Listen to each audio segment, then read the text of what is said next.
नमस्कार बच्चों। आइए शेमोशी भाग 2 कक्षा 10वीं के प्रथम पाठ सुचिर पर्यावरण की चर्चा करें। यह पाठ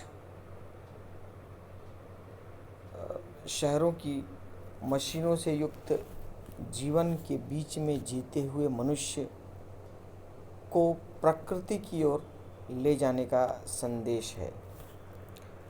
तो इस कविता के माध्यम से इस कविता में कवि ने मनुष्य को समस्त मनुष्य को महानगरों के मशीनों से युक्त जीवन से दूर कर प्रकृति के शरण में जाने के लिए प्रेरित कर रहा है। तो पाठ प्रारंभ करने से पहले इसके केंद्रीय भाव को देख लें। प्रस्तुत पाठ आधुनिक संस्कृत कवि हरिदत्त शर्मा के रचना संग्रह लसल लतिका से संकलित है। इसमें कवि ने महानगरों की यांत्रिक बहुलता से बढ़ते प्रदूषण पर चिंता व्यक्त करते हुए कहा है कि यह लौह चक्र तन मन का शोषक है, जिसने वायुमंडल और भूमंडल दोनों मलिन हो रहे हैं। कवि महानगरी जीवन से दूर नदी, निर्झर, वृक्ष समूह, लता कुंज और पक्षियों से गुंजायमान वन प्रदेशों की ओर चलने की अभिलाषा व्यक्त कर रहा है। कहने का तात्पर्य प्रकृति का जो क्षरण हो रहा है, पर्यावरण का जो क्षरण हो रहा है, इस महानगरों की यांत्रिक बहुलता के कारण वह प्रकृति को नुकसान पहुंचा रहा है और प्रकृति दूषित हो रही है। तो आइए शुरू करते हैं पाठ। सर्वप्रथम शब्द के अर्थ पर चर्चा करेंगे, इसके पश्चात उसके अन्वय पर और बाद में भावार्थ पर चर्चा करेंगे। तो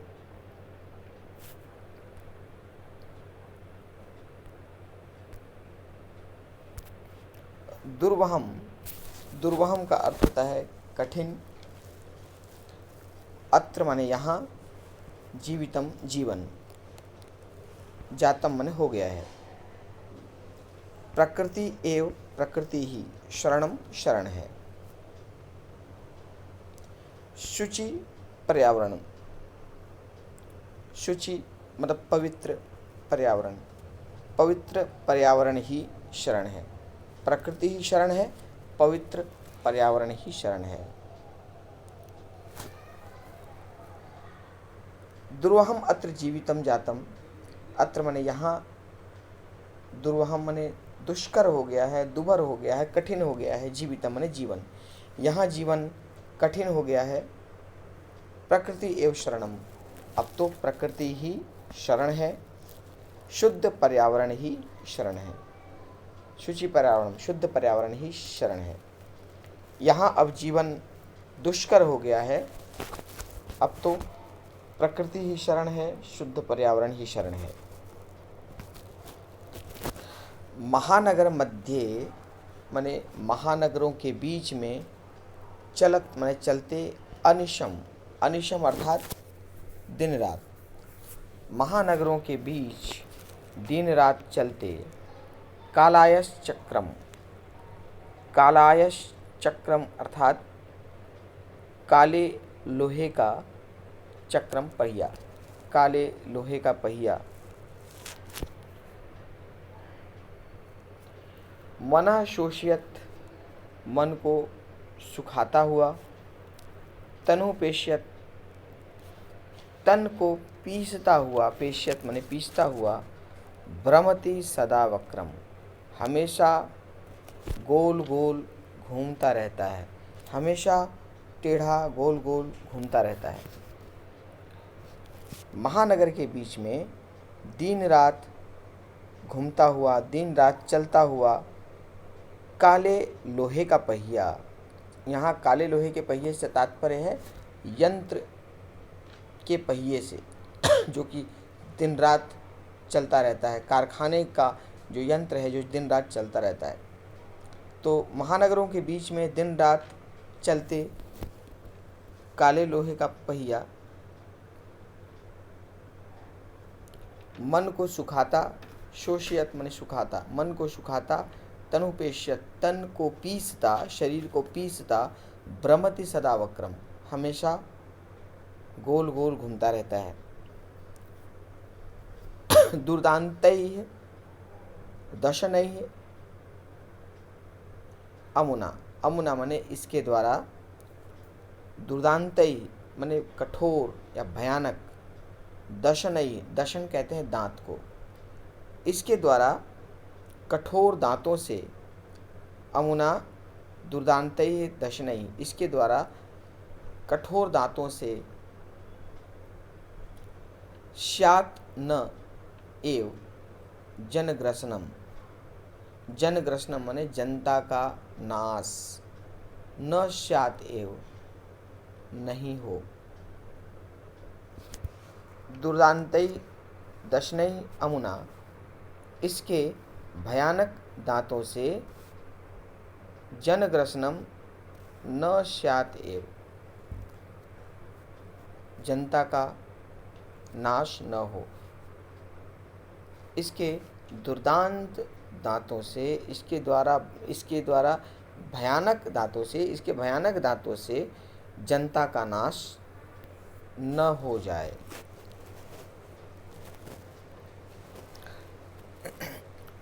शुचि पर्यावरण माने पर्यावरण ही, पवित्र पर्यावरण ही शरण है।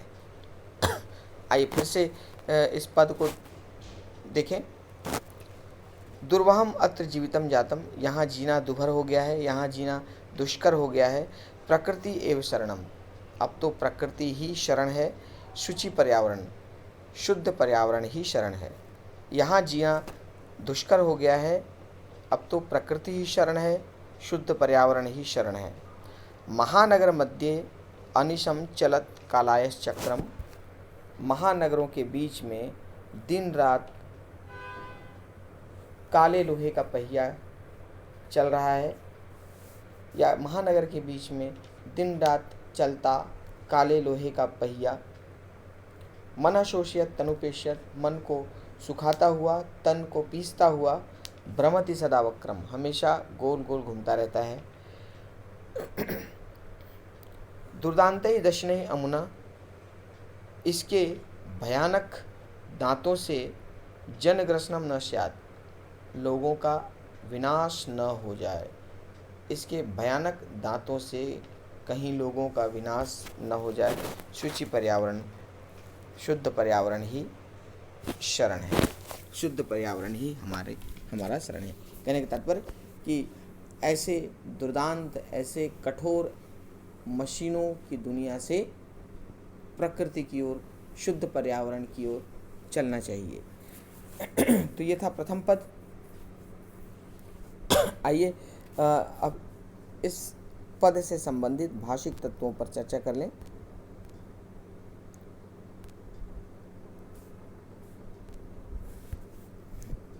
सर्वप्रथम दुर्वहम, देखिए दुर्वहम में संधि है, बीच में र आ रहा है, अर्थात यहाँ पे रत्व संधि है।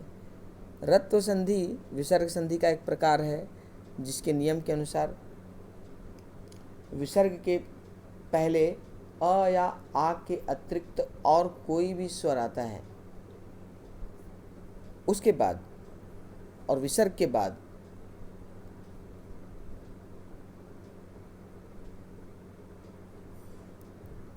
तीसरा, चौथा, पांचवा वर्ण या यर ल व ह आता है, तो विसर्ग र में बदल जाता है।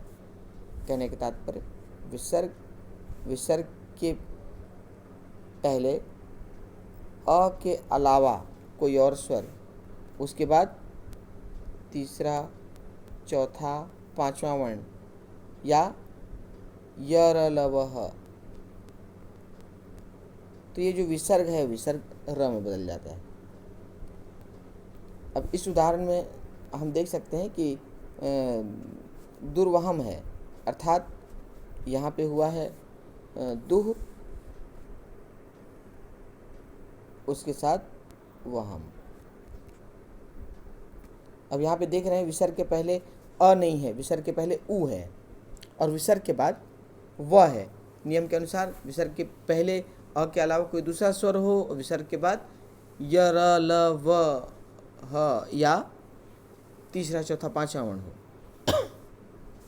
तो दोनों शर्तों का पालन हो रहा है। विसर्ग के पहले उ है और विसर्ग के बाद वह है। तो ये जो विसर्ग है, विसर्ग र बदल गया तो बना दुर्वहम दुर्वहम। तो दुर्वहम मतलब कठिन। इसके बाद जीवितम, जीवितम मतलब जीवितम में त प्रत्यय का प्रयोग है। जीव, जीव के साथ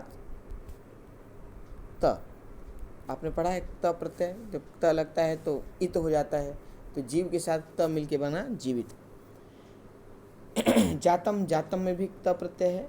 जातम में जन धातु है, जन धातु के साथ, जन धातु के साथ त प्रत्यय लगकर बना जात।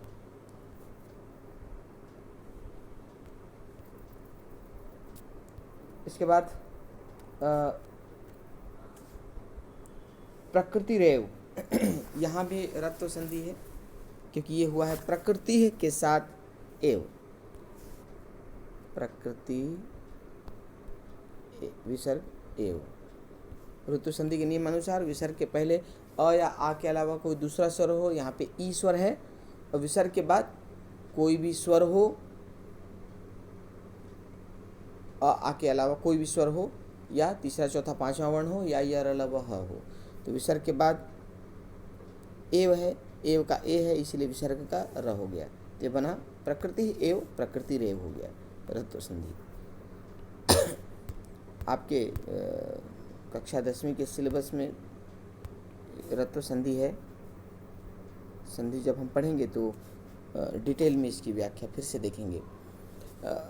शुचि पर्यावरण, शुद्ध पर्यावरण ही शरण है।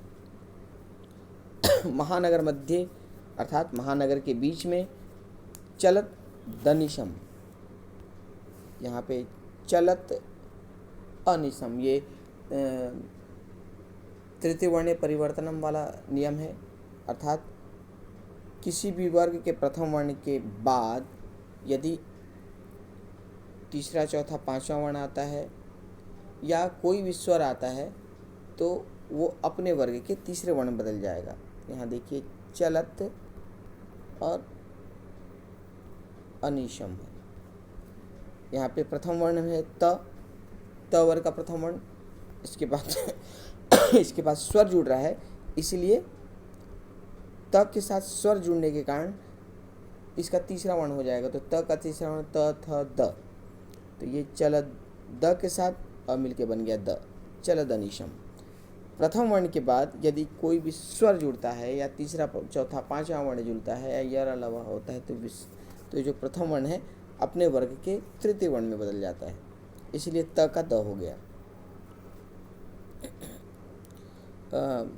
कालायस चक्र मने काला, लोहे का चक्र। मनः शोषियत, मनः मन को, ये मनस जो है वो नपुंसक लिंग है, रूप का उसका रूप चलता है मनः मनसी मनांसी, मनः मनसी मनांसी। तो मनः द्वितीया का एक वचन है। तो मन को शोषयत, शोषियत में शोषित करता हुआ, सुखाता हुआ। तनु पेशियत, तनु मतलब शरीर को, पेशियत माने पीसता हुआ।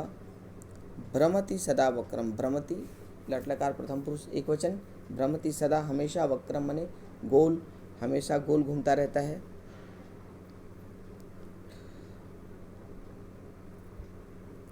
यहाँ पे जब शोषयत और पेशियत, इनमें शत्रु प्रत्यय का प्रयोग होता है, हुआ है। आपने पढ़ा है शत्रु प्रत्यय के विषय में। जब शत्रु प्रत्यय लगता है तो अत हो जाता है। पुल्लिंग में अन, स्त्रीलिंग में अंति और नपुंसक लिंग में अत हो जाता है। तो जैसे चलता हुआ बालक तो गच्छन बालकः, चलती लड़की तो गच्छन्ति बालिका। लेकिन गिरता हुआ पत्ता तो ये हो जाएगा पतत पत्रम, पतत पत्रम। पत्रम चूंकि नपुंसक लिंग है इसलिए पतत हो गया अत। तो यहाँ भी शोष के साथ अत लगा है, तो ये शुष धातु के साथ शुष धातु के साथ क्षत्रि मिलकर बना है शोषयत। चूँकि नपुंसक लिंग है इसलिए अत हुआ, पुल्लिंग होता तो अन हो जाता।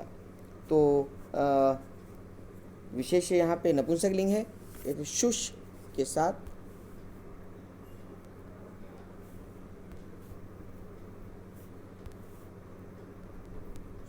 साथ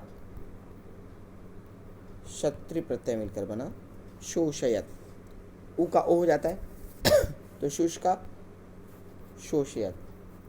और पेशियत जो है वो पिश से बना है। पिश का अर्थ होता है पीछना। पिश, यहाँ भी क्षत्रि प्रत्यय है, नपुंसक लिंग है इसलिए अत हो गया। तो पिश का पेशियत मतलब सुखाता हुआ, पीसता हुआ। मन को सुखाता हुआ, तन को पीसता हुआ। भ्रमति सदा वक्र, हमेशा गोल गोल घूमता रहता है।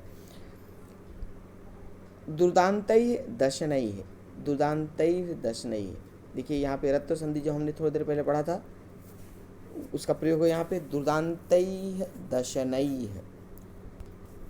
विसर्ग के पहले यदि अ आ के अलावा दूसरा स्वर आए, दुर्दांतई है, तो यहाँ पे चूंकि तई है, दुर्दांतई है मतलब कि ऐ है। विसर्ग के पहले ऐ है और विसर्ग के बाद दशनई है अर्थात द है। तो नियम के अनुसार, रत्व संधि के नियम के अनुसार विसर्ग के पहले यदि अ आ के अलावा कोई दूसरा स्वर हो और विसर्ग के बाद तीसरा, चौथा, पांचवा वर्ण हो, तो ये देखिए यहाँ पे द तीसरा वर्ण है, विसर्ग के पहले ऐ है, अ आ नहीं है और विसर्ग के बाद में भी तीसरा वर्ण है। तो ये जो विसर्ग है ये विसर्ग का र हो गया। तो ये हुआ दुर्दांतैर दशनई। अब यहाँ फिर से रत्व का उदाहरण होगा आगे। दुर्दांतैर दशनई है। अब देखिए यहाँ पे दशनई है, दशनई है, यहाँ पे विसर्ग आ गया, विसर्ग के पहले ए आ गया और आगे अमुना, अमुना का अ। तो विसर्ग के पहले ए, विसर्ग के बाद कोई भी स्वर आए इस नियम के अनुसार विसर्ग के पहले अ आ के अलावा कोई दूसरा स्वर, विसर्ग के बाद कोई भी स्वर, उसके बाद कोई भी स्वर या तीसरा, चौथा, पांचवा वर्ण या य र ल व ह हो तो विसर्ग का र हो जाता है। तो विसर्ग के पहले ए हो गया, विसर्ग के पहले स्वर आ गया, इसीलिए विसर्ग का र बन जाता। दशनई, उसके बाद अमुना, तो दशनई रमुना हो गया है। अमुना माने इसके द्वारा, दशनई माने दांतों से, दुर्दांतई माने भयानक, इसके द्वारा भयानक दांतों से। आगे है शान्यव। शान्यव हुआ है स्यात के साथ नैव। त के साथ यदि न मिलता है तो त न में बदल जाता है। ये व्यंजन संधि का नियम है। ये त न ही नहीं, त ल के साथ भी होता है। त के साथ ल मिलता है तो त ल में बदल जाता है। त के साथ न मिलता है तो त न में बदल जाता है। तो यहाँ पे स्यात नैव है इसलिए श्यान नैव हुआ। इसके बाद भी है स्यात न एव। और जब हम न एव को देखते हैं, न एव को, तो यहाँ वृद्धि संधि होता है। ये न के साथ एव मिलकर बन गया नैव, ये हुआ वृद्धि संधि। तो इस प्रकार यहाँ पे व्यंजन संधि भी है। स्यात के साथ न मिलके श्यान्न और न के साथ ए मिलके नैव वृद्धि संधि भी है। जनग्रसनम माने लोगों का विनाश। इसके भयानक दांतों से कहीं लोगों का विनाश न हो जाए, जनता का विनाश न हो जाए। तो ये हमने